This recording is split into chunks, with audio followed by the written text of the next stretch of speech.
thing I always forget to do. Yay, I did it. Okay, so I was once with SHIFT, which is Spy Hop Institute for Teachers. I do know some of you, and I'm now with Montgomery Media Arts Institute. And my link to the website is in the chat already, along with my contact information if you have any questions and want to get a hold of me. I'm just going to kind of introduce myself briefly. I really care about art and education. I care about equitable access to education. I care about media literacy education and access to books, tools, and digital citizenship. So all of those things kind of fall under my main goal is to provide media literacy education to teachers. I work with different organizations and their education with their education arms to bring that sort of skill set to them and enhance their education programs. But basically, it's all on media literacy education. I often work with teachers and train them in integrating video or podcasting these days a lot into the classroom. I'm still letting people in. This is busy. So I really I do a lot of training with teachers. Some of you I recognize and have worked with. I also am writing curriculum and pairing that with media arts, so video enhanced curriculum and podcasting. I'm teaching podcasting courses, so I do that. I also work with students on civic engagement projects. That's mainly my focus is just around social issues and how can we get the student voice out there and it really is relevant to content instruction. And so copyright has to do with all of that. And we are going to talk about, that's what I'm bringing to the table today. I really see librarians as sort of the fulcrum or like the point of pivot around which everything turns in a school. And so I've often engaged librarians or library teachers to sort of be at the heart of cross-curricular projects. And in saying that, copyright comes into play with all these media art projects that you're engaged in. And I would assume, I'm not sure if my assumption's correct, but that librarians know more about copyright than your average person, because you're constantly dealing with that. But also I would say this is a sea of change, especially right now with this whole new landscape. So whether you know a lot about copyright or very little, I'm happy to have you here. Oops. Okay, people are still coming in. Okay, I'm really I'm happy to have you here, and I hope that I think it's important to just engage in conversations around copyright and sort of to keep your finger on the pulse of what's changing, what's happening, what are people thinking. Copyright is somewhat of a gray area. Actually, it's a very gray area. My entire presentation's in gray because of that. But basically, like, even if you know a lot about copyright, you don't know a lot about copyright, in my opinion. And also, just a review and a discussion about it can't be bad. So, but I do hope to bring something new to the table. I'm going to be talking about copyright in this sort of new scenario, and then also just sharing some resources with you that I think might come in handy that you might not be aware of. Okay, I'm still letting people in here. So as I said, for those of you that came in late, my contact, my email, and my website are in the chat room, along with some resources. I just thought it was easier to put them in right off the bat, and then I'll be referencing them later. Also, normally this is a 2-hour workshop. I've been sort of hired to give it to districts, and I was recommended to give it today, but this is a 45-minute abridged version. So if you're interested in the whole thing for any professional development reasons or whatever, just get a hold of me because I'm happy to do that. Okay, so the goal today is to refresh your copyright knowledge. And also it's to show you how to work through deciding whether a work that you want to use qualifies for fair use, basically. So we'll talk about what fair use is. I think some of you are familiar with that. But basically, we really want to go through the process. So each individually later, you'll be able to really assess whether you can use this work or not on your own with tools. And then lastly, to give you these resources that I think are kind of helpful and hopefully you'll appreciate. So that said, I'm going to share my screen. Unfortunately, I don't think I can continue to admit people while I'm doing that. And that's the issue at hand here. So it is what it is. Here we go. So basically, we're going to look at some slides. And, oops, let's see how I can do this best. That's going to be touchy, but we'll see how that goes. So, as I said, there's a lot of gray area in copyright. And there's times where it's very confusing, I think. And like I said, the first part's going to be sort of like, okay, here are the rules. And then the second part is, how do I negotiate these rules using some tools? So that's how we're going to go about this. We're going to start with just, oops, a definition. Ooh, this is tough. Okay. We're going to start with a definition. Law provides copyright protection to creative works, books, music, poetry, video, in order to foster the creation of culture, which is really essential. It's at the heart of the Copyright Act, creation of culture. This protects the creator's intellectual property, and this protection is automatic and in place for everyone. So I like to tell students this, like, oh, everything you write, everything you draw, everything you do in class is copyright protected. Gives them a little bit of empowerment and brings it into the sort of, it's personal to you as well. This is meaningful to you as well. As you can see, fixation requirement, works must be fixed in any tangible medium of expression. So what that means is it has to be in a certain medium to be protected. So it's easiest to describe what isn't, like the moonwalk by Michael Jackson was not protected, right? That wasn't fixed. Or if a football player does a signature dance at the end of a touchdown, that's not copyright protected, but they have to be fixed, like not published, but fixed. And we'll just leave it at that for now. I'm just going to talk about a few specifics here. Literary works, so oral recitings and dramatic readings are copyright protected. Fair use is improved if portions are recited. So you can always use portions. And we're going to talk about fair use. If you don't understand what that is yet, we will talk about it in depth. But dramatic works are protected, right? And so there are exceptions. But older works are in the public domain. And one thing I want to bring to your attention is that though we can use Shakespeare and Dickens and do what we will, because it's open to public performance, public use, if you're using a translation, a modern translation, that is not in the public domain. So you can't just use any translation of a text if it's modern and consider it still Shakespeare, which I think is just an important point. You may know that already. Music is interesting because there's two copyrights often held. So we've got one for the musical composition and one for the musical performance. Now, I'm not going to go in depth in these because we only have 45 minutes, but this is sort of the stuff that I'm talking about when I'm giving the 2 hour. So I just did a quick sort of synopsis of the different fields. When looking at music, it's more complicated music. Visual work, so we have painting, sculpture, architecture, sculpture again, photography. So these are all copyrighted, right? So you can't just, like an Ansel Adams photo is a copyrighted work, right?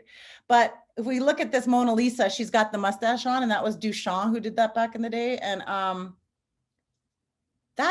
there's some wiggle room when you're actually transforming the work of art. And that's what we're really going to talk about. There's sort of a transformation clause where we can use cultural icons, transform them, resample them, reuse them to really boost culture so that we don't stifle our creativity and our sharing of culture and playing off each other. So at the heart of copyright is this idea that it's super important to also use copyrighted works, which I think is fascinating. So here's a dilemma. On one hand, teachers are sensing that copyrighted materials should be available for their learners for the reasons we've already articulated, for education at core. But on the other hand, there's this sort of worry about what's going to happen. Like, if I get caught, am I going to be litigated against, and all of these things. And you want to respect artists. We are all behind art and artists, and we want to make sure that we don't just use them and not play fair, right? Oh, I see another admit here. So basically, there's a sort of climate of increased fear and confusion about copyright, especially now in this pandemic when everything's online. Like, what are we doing? And And some educators would tend to sort of close their classroom doors and hide and just go for it for the sake of education and wanting to just use it. And others hyper comply. So we have this sort of mixture of people navigating copyright, right? So let's get into it a bit more. So there's education exemptions to the copyright law, right? These education exemptions, there's three major ones. Face-to-face in the classroom, distance learning, and fair use. Fair use is a huge one, and we're going to talk more about that, but we're going to start with face-to-face and just kind of look at that one a little bit. So face-to-face teaching, right? So this exemption allows teachers in the classroom, face-to-face in a nonprofit educational institution, to display copyright protected material, right? You're not supposed to copy it because you're not supposed to reproduce it, but copying also may be allowed by fair use. We'll talk about that later. So all of these rules are kind of usurped by other rules, which makes it really complicated, and just let it flow right now. We're talking just about section 110, and we're talking about what's in it. And you're going to sit there going, but I make copies all the time. Well, that's because there's something that kind of layers on top of this, right? You cannot use bootleg copies no matter what. So if there's a film in YouTube that you want to show the class and it's bootlegged, of course, that is not copyright okay. Just not okay. Okay. So face-to-face teaching is the first exemption. Then we all probably know also about distance learning. Now, this is a little bit old at this point. It's like a little passé, and we need a upgrade right now, because everything, distance learning is the thing. But this happened. Congress did what they call the TEACH Act, which is Technology Education Copyright Harmonization Act. 2002, it became Section 110.2, and it's provisions that enable educators to use copyrighted materials for distance education. So there are a few differences between face-to-face and this one, right?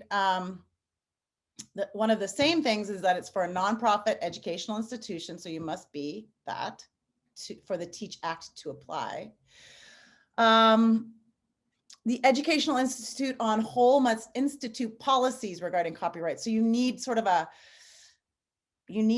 document that everyone can refer to, and it's a centralized point so that you can all be on the same page. And you must also provide this to students, which I think doesn't happen all the time. Students and teachers don't talk copyright very often. So I'm here to say that in your classrooms, and librarians might do it a little more, I'm not sure, but you should have this sort of as part of your MO, I think, right? Especially these days. And it's super important, as I said, just to respect artists and to get students thinking about themselves as artists or what they want copyrighted, right? There's a lot of stories of student stuff getting sort of used by, they put it online and then it gets stolen, basically. And there are things that students can do for $35. They can register, what is it, with the Copyright Office, and send a letter out to the person who stole it. And then basically sometimes that just is enough, which hopefully that is, because nobody wants to go into litigation, and there's enough litigation in this world. But at the same time, we do want to empower students to say your material is copyrighted. So yeah, Distance Learning TEACH Act. So let's keep going. So that all said, there's also that third exemption, and that is called fair use. And I have, for instance, in a drama class, it may be fair use to perform more than a limited portion of a play. And the special exemption would not prevent the fair use of a larger amount in an online class, but it must be fair use under the law, not just what you think is fair. So what is fair use under the law? How do we determine that? And that's what we're really going to spend more time doing right now. Just going to let you read that.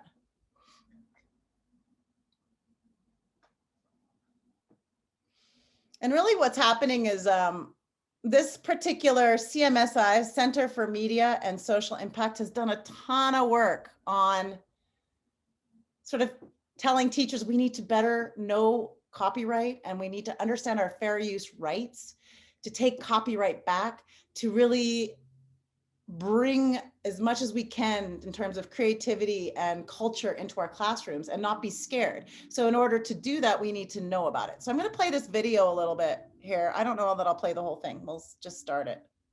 Oops, that didn't work. Hold on one sec. I need to go back, and I'm just going to do it this way, I think.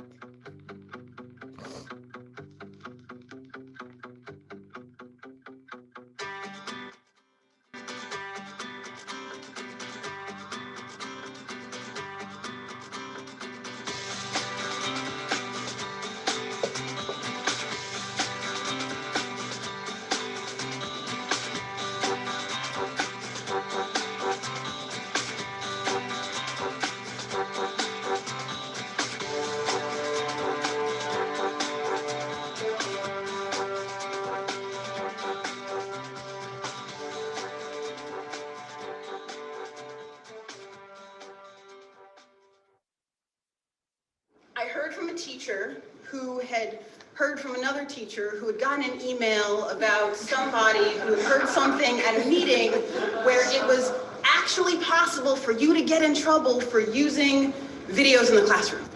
I would like to have been able to know, well, what are my rights here? Sometimes I had an awareness that I might have been doing something I shouldn't have been doing, but I was able to just kind of push it out of the way. And fortunately, I didn't get those fingers slapped, but teachers are.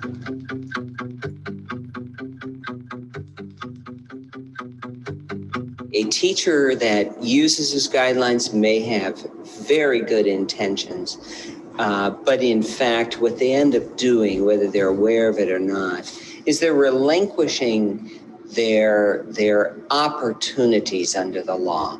The opportunities under fair use are flexible so that we can adapt the standard of fair use to meet changing needs, changing technologies, changing materials, changing circumstances. The so-called fair use guidelines on topics like photocopying and off-air taping are rigid, conservative, outmoded interpretations of the law, not the law itself. They no longer reflect the realities of the classroom, if they ever did. Today, they are strangling educational practice rather than enabling it.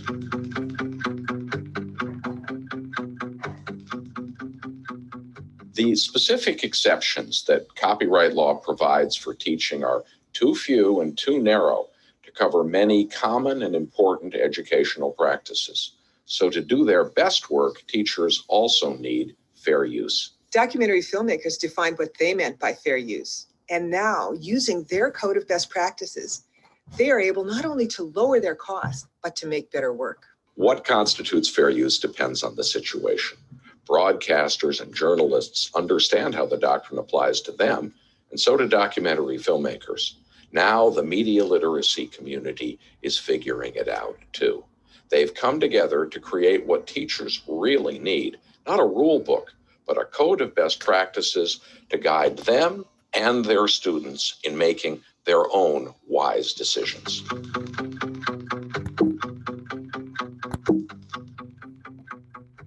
Media literacy organizations banded together to explore what their members think is fair. Okay, so I'm actually going to put this rest of this video into, or this organization and the rest of the video into the chat room, just for sake of time. Oh, did I not get it? Sorry, I just put my own, just 1 second, please. Actually, I'll grab it from here.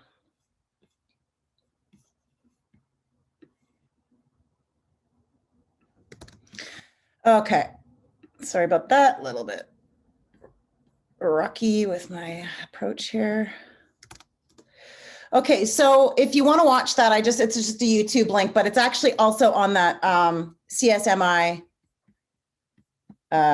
site. And so just for sake of time, I really recommend watching the rest of it though, because it's pretty informative and it just really it speaks to like how this is coming into education and the changes that are coming. So I'm going to go down here now because what I want to do is play another video for you, but I just want to talk about why we're playing this. So what we want to do today is not only understand the importance of copyright, but how do we navigate it? And this is the best video I've found in a long time about that. So what we're going to do is we're going to watch this video. It really is about using the 4 statutory factors to determine whether what you want to use can be legitimized under fair use.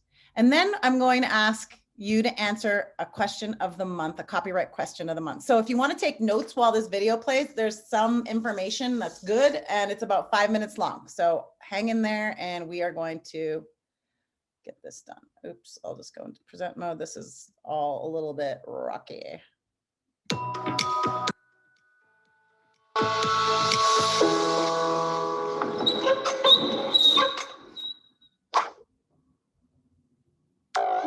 We've already learned about copyright's limitations, facts and ideas, fair use, and expiration. Here's a quick review of fair use and how it works. All the creative work out there that is protected by copyright. Like new songs and movies, do I always need permission before I can reuse someone else's creative work? Sometimes you don't. There's this really important part of copyright called fair use. It allows us to use copyrighted work in limited ways that are still fair to the artist. I guess that's why it's called fair use. Fair use shows up in a lot of news reporting, commentary, education, and in new creative works that use others' work in entirely new ways. Do you want some exposition? Some information through a song? Quoting from a book or showing a movie excerpt as part of a review is fair use. Recording a TV show on a DVR so you can watch it later is fair use. Fair use is decided on a case-by-case basis using a 4-factor legal test. The 4 factors are weighed together to decide if you have a fair use or not. Number 1 is the purpose and character of your use. If your use is for commentary, news reporting, criticism, or education, then that favors fair use. For example, using a copyrighted song in a school project for a real educational purpose, that's usually a fair use. However, if you take your school project and want to publish it online, then you have more to consider. Like, how much of the song have you used, and will it hurt the market by being a substitute for the original? One key question that the courts like to ask regarding this first factor is, has the material you've taken from the original work been transformed by adding new expression or meaning? So it becomes part of a genuinely new work, rather than just repackaging the original. Next, think about the original you want to use.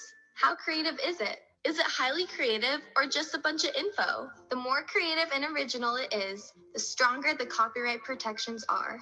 Oh, I get it.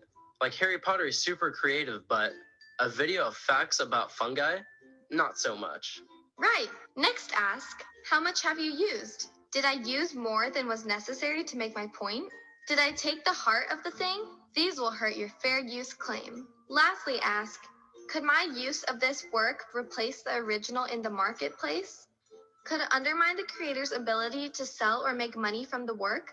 For example, if I take a whole movie and add a minute of commentary to the beginning of the film to say, this is a great movie, I think everyone should see it, let's watch, and then I copy the whole movie to my short commentary and upload it to my blog, that is not a fair use. Just consider the factors we discussed. It's not highly new and original. It used the whole thing, not a small portion. And because the whole thing is there, it would be able to substitute for the original in the marketplace. On the other hand, if I make a video of me explaining why I think it's such a great movie, a genuine commentary, and I show only a short clip, for example, to illustrate a strong protagonist, that would be a fair use. Here's a real-life example. The makers of the movie biography about the famous heavyweight boxer, Muhammad Ali, did something similar. They used a short clip, just 41 seconds, from one of his boxing matches in their film. When the owner of the footage objected, a court ruled that it was fair use because the amount of footage was small, and reusing it in this way wouldn't affect the owner's market. Remember, the 4 factors have to be considered together to decide if your use is a fair use and not just illegally copying someone else's work. So that's fair use. It means that sometimes you can use a copyrighted work without the author's permission, but you do have to think carefully about things like why you're using it, how much you use, and whether your use could hurt the sales of the work. Now, click forward to see fair use. Okay, so hopefully that helped, and I'd love for you guys to unmute for this next little bit just to pipe in on this question. But before I do, I'm just going to give a quick review. So when we're looking at something we want to use that is copyrighted, we have to look at the purpose and character of the use, right? We have to look at the nature of the original work. Is it more factual? Is it more creative? Because that plays into, if it's more creative, it's harder to argue fair use. We have to look at whether we are using an amount that is necessary for the task at hand, right? And we try not to, we want to not use the heart of the work. So like the chorus of a song maybe would be more the heart of the work there. And then we want to make sure we're not hurting the market source.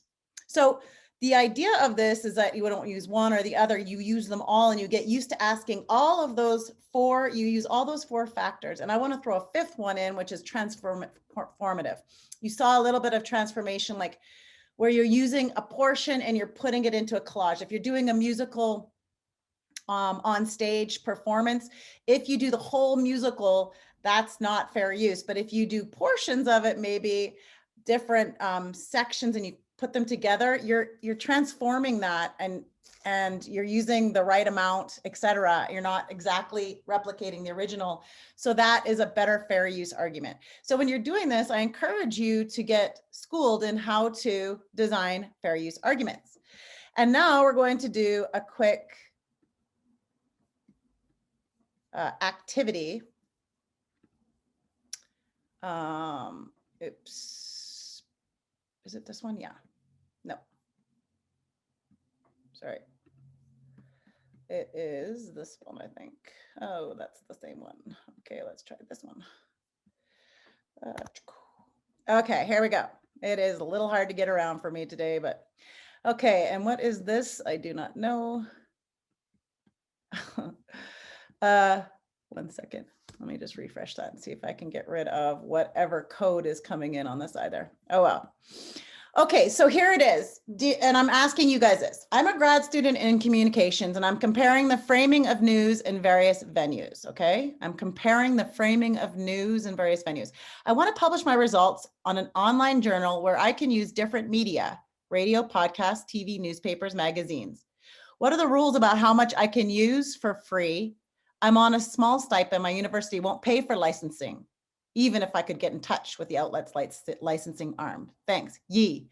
So I want to ask you guys whether you think, what do you think the answer to Yi would be? And if you can speak up, that would be awesome. Anyone? Based on what you've learned.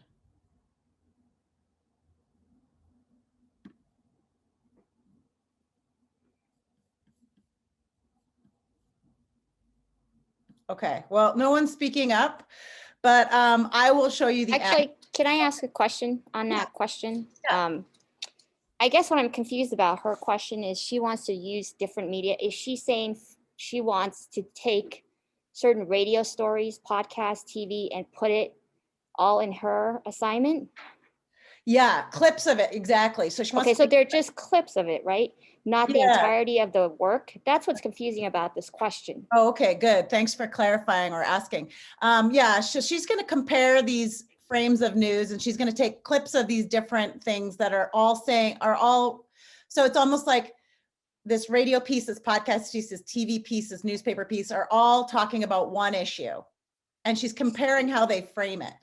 So then it sounds to me like if she's only taking small sections of different shows and she's making commentary on it, then by fair use, she should be protected.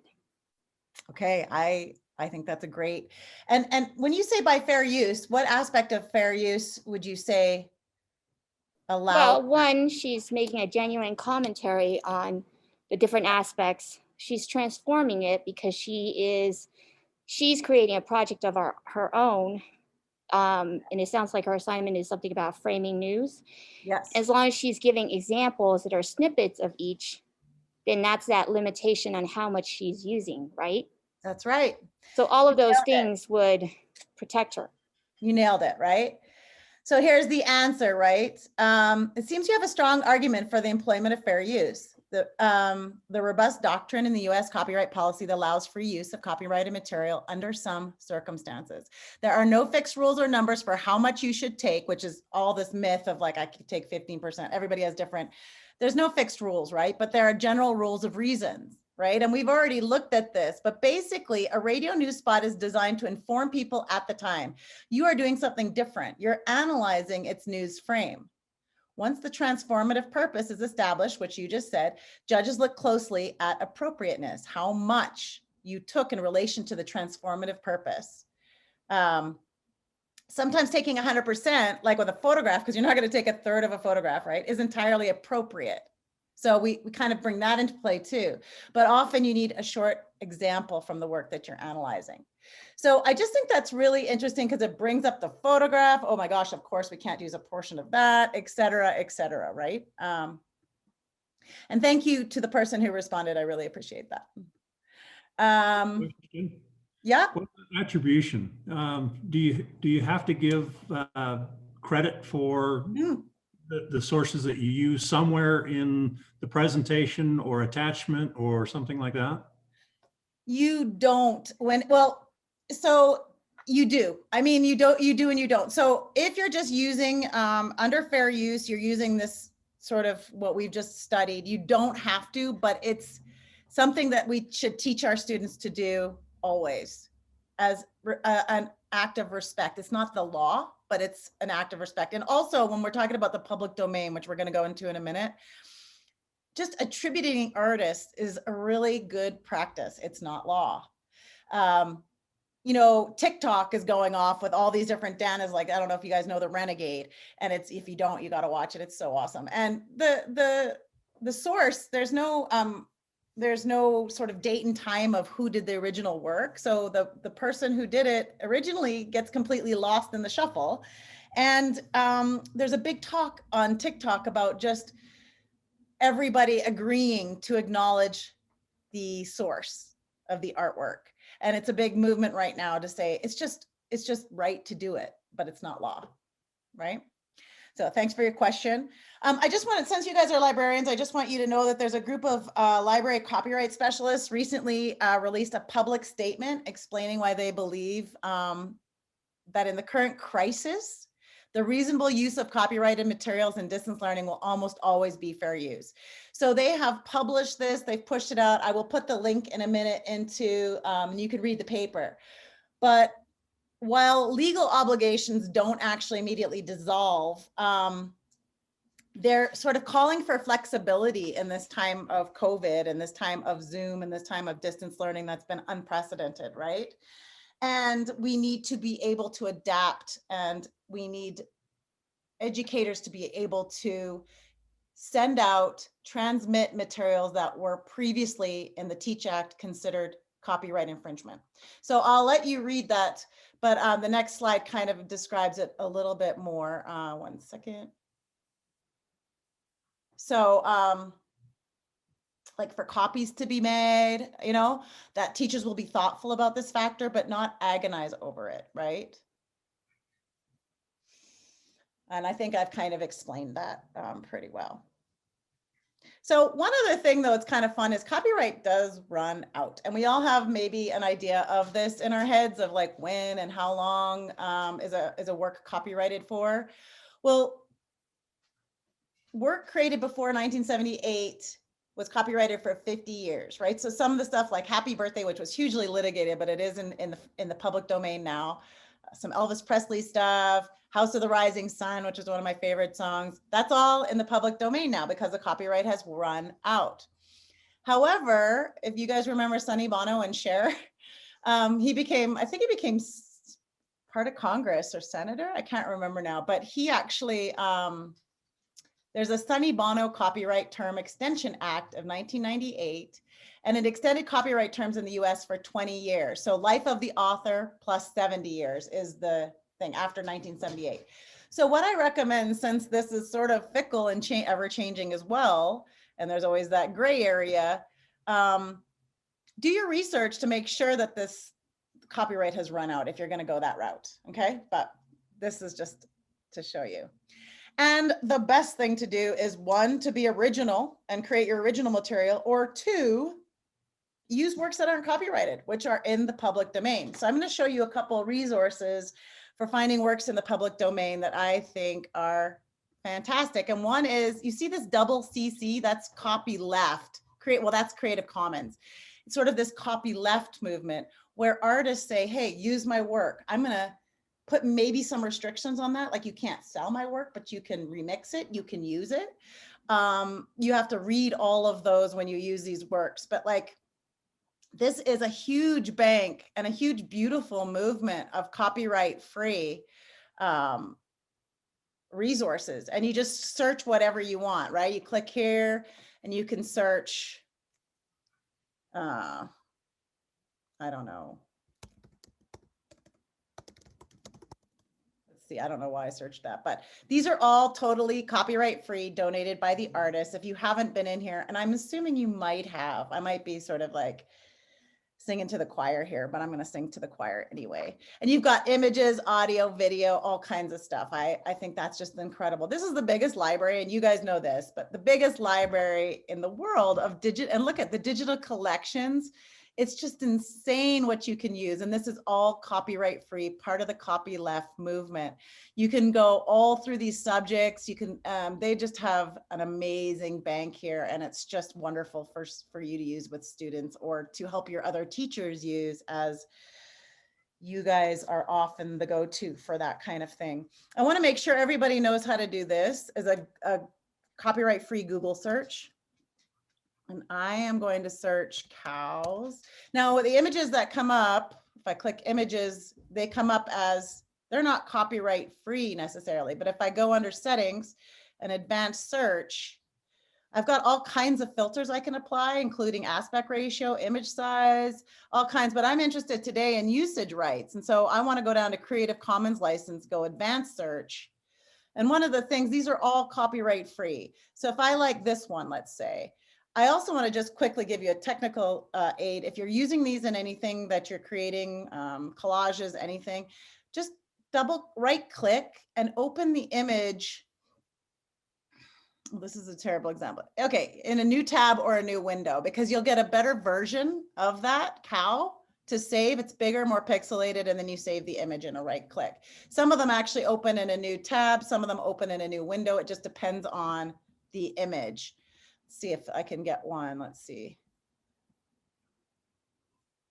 No, I'm not going to get lucky. So it's weird how it does change, but regardless, if you open it in a new tab or window, it'll be a better version.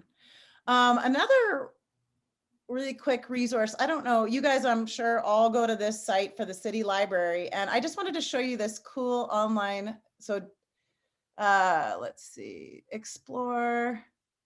I think it's digital library. And then we go down to online learning. I mean, this digital library is great. Creative Bug brings you the latest in art and craft education and works with renowned artists to do so.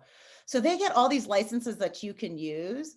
And one of the things I love is this lynda.com. This is a little off topic, but if you put your library card and your PIN in, you can get any tutorial in any software for free. Normally it's like a $90 a month membership. I don't know if you're aware of that. It's a Salt Lake County library card number. So that's not maybe applicable to everybody, but maybe you have a friend.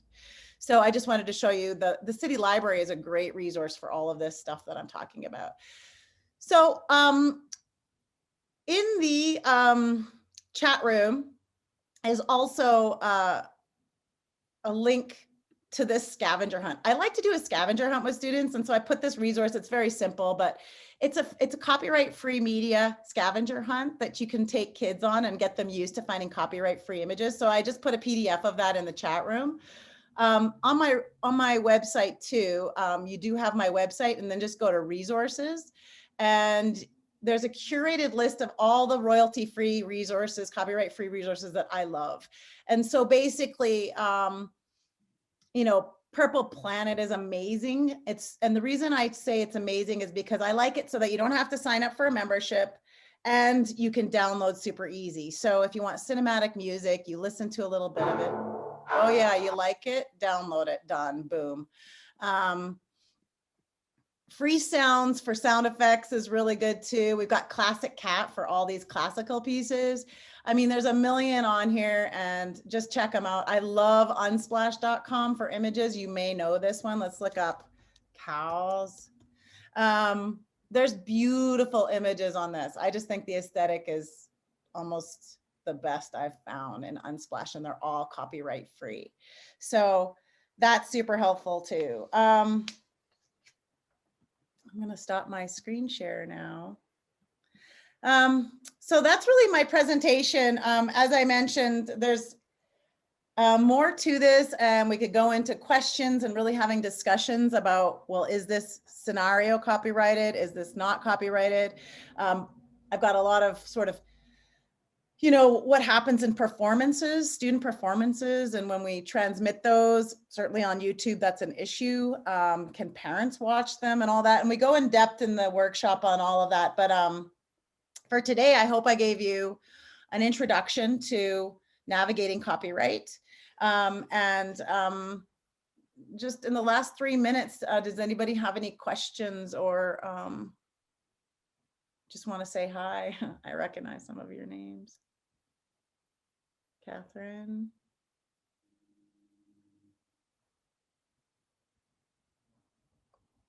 So I do just have one. For those items that are in the common Creative Commons, when you use it, isn't it true that for a lot of these Creative Commons ones, if you do end up using it, a lot of the independent artists do want you to make an attribution to them in some way? Yeah, that is true. And like each bit of art has its own sort of stipulations attached to it. Like you can use this to sell. You cannot use this to sell. You have to attribute me if you use this. You know, you can. So yeah, you're very right, Elaine, about that. When you submit to the Creative Commons, you put your own kind of parameters down. So thanks for that comment. Anyone else? We've got 2 minutes.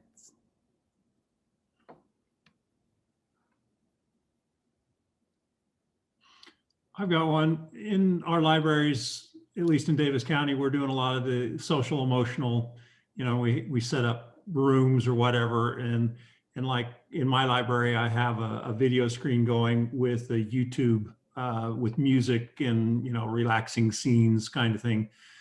Am I okay, you know, letting that run in a loop most of the day? Or is there something else that I'm supposed to be doing so that I'm not in violation of copyright with that? Yeah, so that's interesting, right? Because if we look at that fair use, I don't think you're going to get in trouble, but by copyright, you're probably not abiding by copyright because you're not really using it for educational purposes, although you might make an argument that you are, right? Your social emotional learning agenda, right? Right. I think there's an interesting part there where, yes, you probably are not complying with copyright there. However, would anyone care? And would there be enough of an understanding as to why you're using it that you would never get in trouble for that? That's another consideration. Okay. However, with that tool that we just used and you went through the 4 factors, where you ended up, and what I recommend is that you actually take the minute to go through those 4 factors, right? And if you want to write me, I can send you the link to how to best do that. I've got some techniques on how to really negotiate those 4 factors.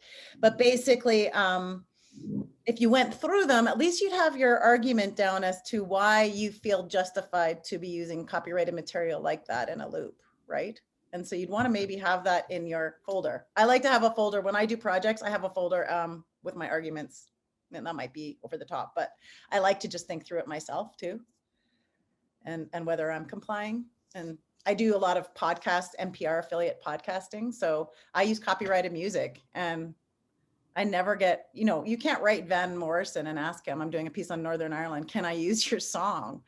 I'm trying not to use the heart of the song, like, I'm not going to use the chorus of like, you, my brown-eyed girl, but I am going to use a tiny bit. And that's because I'm not selling it. I'm not affecting the market. I have my argument down, even though I could get pulled to task on that, right? And I have to defend myself. Yeah, I've spent some time, I've looked, on sites trying to find stuff like on Creative Commons and that kind of stuff that would work for me. But it's just, time-wise and everything else, it's just easier to pop onto YouTube, find relaxation video, music video thingies, just put it on a loop and let it kind of run and do a different one each day. I agree. I really agree with you. It's definitely not as easy to use copyright-free material. And when I'm doing that with student projects and stuff, I spend a lot more time finding music that I find not as good sometimes and that I have to settle for. If a kid mentions something about a Disney, I can't use that piece to sort of bring it to life when it totally makes sense because they're referencing it, but I have to go in and try to find something that sounds a little bit like that piece. Like Harry Potter, I just found a piece that sounded kind of magical, but it wasn't Harry Potter, So I'm constantly messing with that, trying to create these copyright-free but effective products. So, all right, well, time is up, guys. I hope you have a great conference. I hope you enjoyed this. I really appreciate the time with you. Talking copyright at 9 a.m. We did it. So enjoy the rest of your day, and I'm shutting down. Thank you very much.